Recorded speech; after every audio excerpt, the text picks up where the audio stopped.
अस्सलामुअलैकुम। ताज़ा तरीन सेटेलाइट तस्वीर पर नज़र डाली जाए तो मगरबी सिंध के इलाकों में इस वक्त बादल दिखाई दे रहे हैं। बाकी अक्सर मकामात पर मौसम साफ है। कराची समेत सिंध के अक्सर मकामात पर आने वाले 3 से 4 दिनों के दौरान बादल बनने बारिश के इम्कानात मौजूद हैं। 22 से 24 मार्च के दौरान कराची समेत सिंध के अक्सर वस्ती और जनूबी इलाकों में तेज़ से शदीद हवाएँ चलने के इम्कानात भी मौजूद रहेंगे। कराची में हवाओं की रफ्तार 22 से 24 मार्च के दौरान 40 से 55 किलोमीटर फी घंटा तक रह सकती है, जबकि वस्ती और जनूबी सिंध के इलाकों में भी 30 से 35 या 40 किलोमीटर फी घंटा की रफ्तार से हवाएं चल सकती हैं।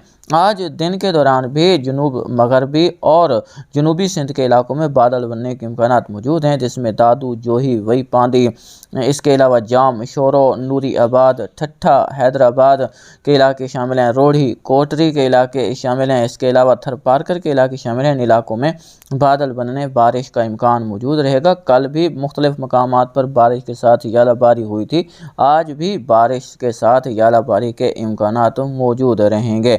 आने वाले सिस्टम से कराची में ज़बरदस्त बारिश के इम्कानात 22 से 23 मार्च के दौरान मौजूद हैं। वैसे आज भी कराची के मुख्तलिफ शुमाली इलाकों में पिछले 2 दिनों की तरह बादल बनने और बारिश के इम्कानात मौजूद हैं और बाज़ मकामात पर यालाबारी भी देखने को मिल सकती है। कल भी कराची के महदूद जनूबी इलाकों में बादल बने थे और मुख्तलिफ मकामात पर तेज़ बारिश भी देखने को मिली थी।